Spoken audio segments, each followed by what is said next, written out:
Assalamualaikum warahmatullahi wabarakatuh. Baik, ketemu lagi dengan saya, Bu Wahyu Mustikaningsih di pelatihan roti dan kue. Sekarang kita sudah masuk ke modul 3 ya.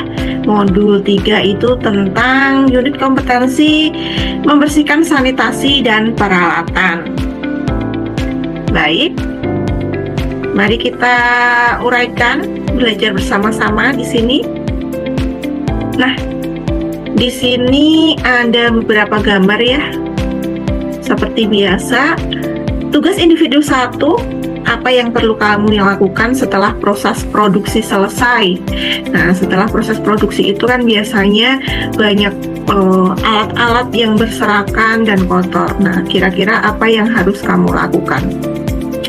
Boleh disambungkan dengan materi yang akan saya sampaikan nanti sebagai acuan nanti dalam mengerjakan tugas ya. Silakan upload di Google Classroom dengan nama masing-masing. Next. Nah, tujuan pembelajaran kita adalah 1. Menyiapkan untuk melakukan pembersihan. Yang kedua, membersihkan dan mensanitasi peralatan untuk memenuhi prasyarat di tempat kerja. Next. Nah, pembersihan itu ada 3 ya. Yang pertama, pembersihan atau cleaning. Yang kedua, disinfeksi. Yang ketiga adalah sanitasi. Apa perbedaannya? Kalau pembersihan atau cleaning itu menghilangkan mikroorganisme, kotoran ataupun debu. Kalau disinfeksi atau disinfektan ya, kalau kalian sering dengar itu apalagi pas masa pandemi. Nah, itu membunuh mikroorganisme. Kemudian yang ketiga adalah sanitasi, yaitu mengurangi jumlah kuman ke tingkat yang aman dengan cara pembersihan atau disinfeksi. Next. Nah, prinsip utama dari sanitasi itu 1. Menghilangkan cemaran atau kotoran kasar. 2. Membersihkan residu cemaran dengan deterjen atau bahan pembersih lain. Yang ketiga adalah pembilasan, menghilangkan cemaran dan deterjen. Parameternya adalah material yang akan disanitasi, kemudian metode sanitasi itu apa aja, kemudian sanitizer atau bahan pembersih yang digunakan. Next. Metode sanitasi yang pertama adalah sanitasi dengan bahan kimia. Itu bisa dengan menggunakan disinfektan food grade, klorin, quartz, alkohol, dan lain-lain. Kemudian umumnya untuk industri pangan karena cepat membunuh mikroba.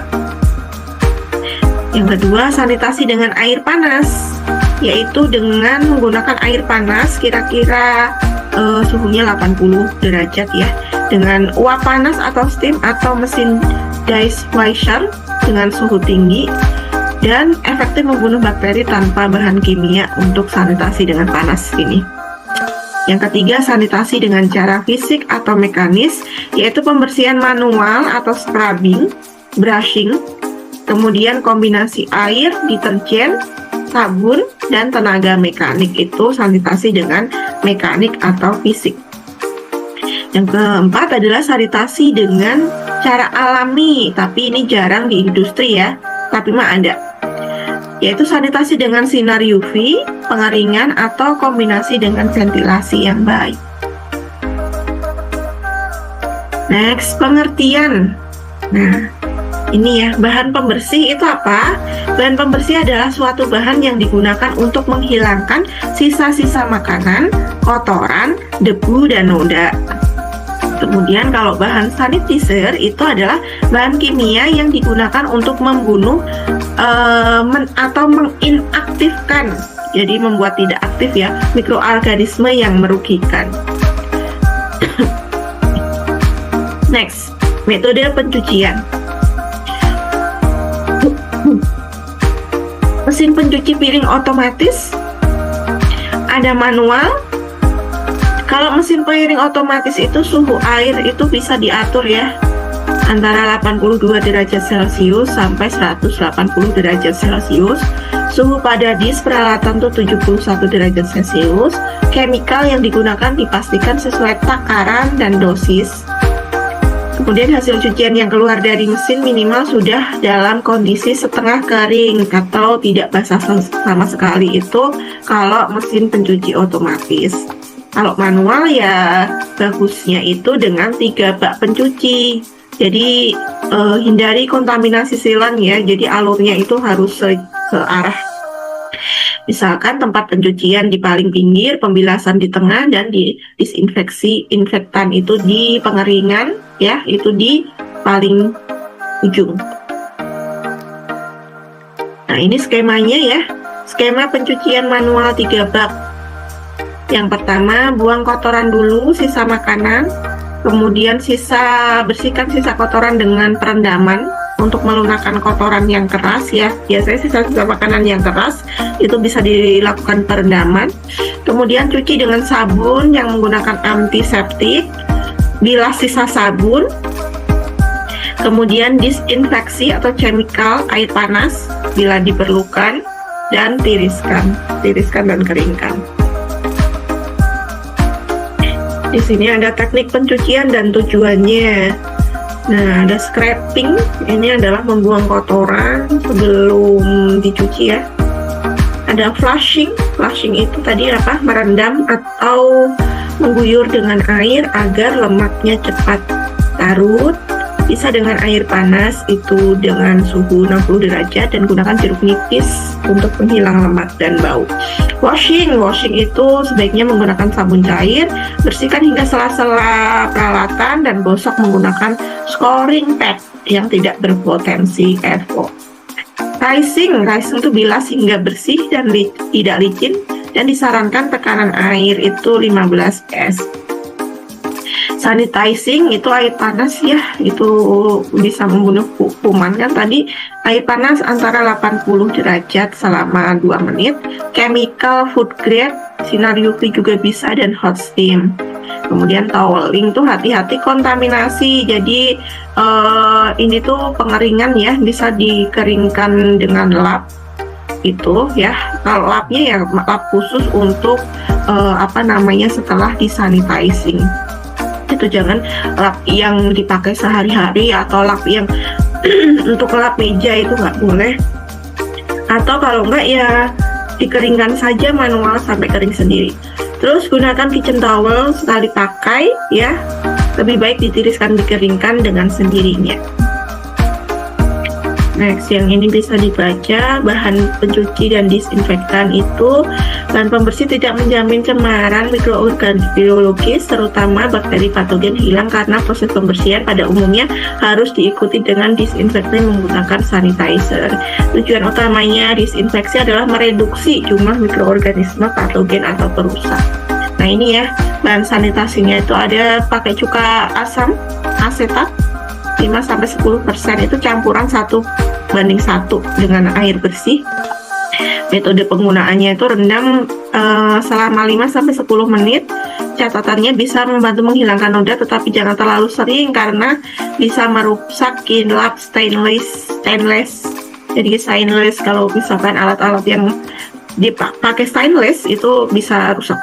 Kemudian lemon atau asam sitrat itu air perasan lemon murni antara 2-3%, itu lap atau rendam 5-10 menit lalu bilas. Aman, efektif menghilangkan noda dan bau. Kemudian air panas atau uap suhunya harus lebih dari 75 derajat Celcius. Rendam atau siram selama 30 detik sampai 1 menit. Ini aman juga dan efektif tanpa bahan kimia. Bahan yang aman untuk stainless steel itu ada klorin, ada alkohol, ada hidrogen peroksida, amonium, kuartenat, dan asam parasetat. Konsentrasinya ini ya. Nah, kalau klorin gunakan konsentrasi rendah, alkohol tidak perlu dibilas, kemudian hidrogen itu aman dan tidak meninggalkan residu, kemudian amonium kuartenat tidak menyebabkan korosi, dan asam parasetat itu efektif membunuh bakteri tanpa harus dibilas dengan baik. Nanti bisa dilihat lagi ya untuk metode penggunaan dan konsentrasinya di sini. Next. Nah, bahan kimia yang harus dihindari sebagai disinfektan itu klorin dengan konsentrasi lebih dari 200 ppm. Itu bisa menyebabkan korosi pada stainless steel. Kemudian larutan garam pekat itu bisa mempercepat karat, dan bahan yang bersifat abrasif itu misalkan pupuk kasar bisa menggores permukaan stainless steel. Rekomendasi terbaiknya itu bisa menggunakan alkohol 70%, kemudian hidrogen peroksida 0,5-3%, dan air panas itu suhunya di atas 75 derajat Celcius. Nah, jika menggunakan bahan kimia seperti klorin, pastikan konsentrasi rendah dan selalu dibilas dengan air bersih untuk mencegah korosi pada stainless steel. Kemudian di sini ada notes ya, gunakan chemical food grade yang tidak meninggalkan residu peralatan setelah dibilas. Jadi aman juga kan tadi kemarin di modul 2 kalian sudah belajar GMP. Jadi untuk bahan sanitasi ini juga sesuatu yang penting untuk diperhatikan, karena gimana caranya mengolah pangan yang aman itu harus sanitasinya juga harus bersih, peralatan bersih tanpa ada residu bahan-bahan kimia seperti itu. Next. Nah, ini kalau uji fisik jika peralatan sudah bersih itu secara kasat mata itu tidak ada kotoran, tidak bau, tidak licin, dan tidak kusam juga. Tidak lengket jika ditaburi garam atau tepung. Tidak ada endapan jika ditetesi alkohol, dan air tirisan dapat menetes dengan baik atau tidak menggumpal. Kalau uji lab itu bisa di swab alat, itu dipakai TPC atau total plate count, yaitu jumlah total mikroba dalam sampel maksimal 100 per cm persegi. Bakteri patogen E. coli, Salmonella, dan lain-lain itu adalah 0, jadi 0 bakteri ya. Nah, hindari pencemaran alat juga ya. Di sini satu, sedapat mungkin digunakan peralatan yang mudah dibersihkan. Yang kedua, bersihkan segera peralatan yang telah digunakan, jangan sampai menumpuk dan menimbulkan kuman dan mengundang lalat ya, tentunya ya, itu sangat tidak direkomendasikan. Kemudian bersihkan peralatan dengan bahan pembersih kimia ataupun alami. Untuk yang kimia ya tahu prosedur pemakaiannya, jangan terlalu banyak dan takarannya harus disesuaikan dengan SOP. Kemudian penyimpanan peralatan di sini ya bisa dilihat di sini di rak-rak dan di rak-rak yang aman ya. Nah, penyimpanan peralatan yang pertama adalah pasti harus terlindung dari debu dan es. Kemudian tidak lembab peralatan agar tetap kering ya. Jauh dari bahan kimia, mudah untuk mengambil sehingga tidak menyebabkan kontaminasi saat pengambilan. Apabila ditempatkan dalam lemari tertutup maka letakkan terbalik. Kemudian jika sudah tersedia rak penyimpanan yang dilengkapi UV untuk disinfektan. Terus tidak menyentuh lantai. Jadi bila diletakkan di keranjang maka keranjang paling bawah kosong itu harus dialasi atau dikasih palet. Next, ruang lingkup sanitasi.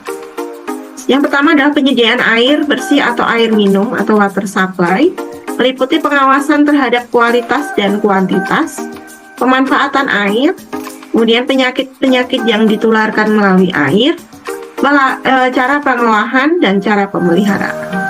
Kemudian pengelolaan sampah ya, atau refuse disposal, meliputi hal-hal berikut, yaitu satu, sistem pembuangan sampah di mana, yang kedua peralatan pembuangan dan cara penggunaannya serta cara pemeliharaannya.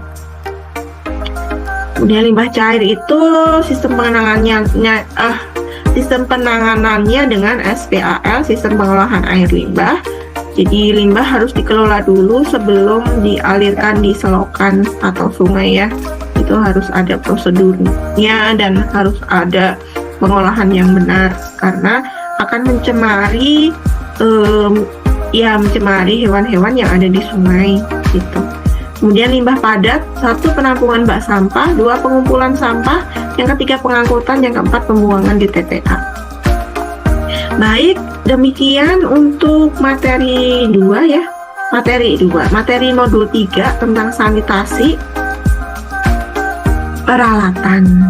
Jadi Di sini ada beberapa tugas individu, silahkan jangan lupa upload di Google Classroom tugasnya sesuai dengan nama masing-masing. Untuk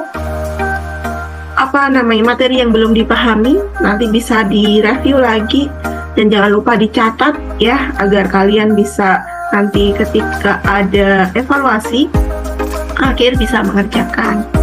Baik, terima kasih atas perhatiannya. Sampai jumpa di modul 4. Jangan bosan dengan saya ya. Baik, terima kasih. Wassalamualaikum warahmatullahi wabarakatuh. See you.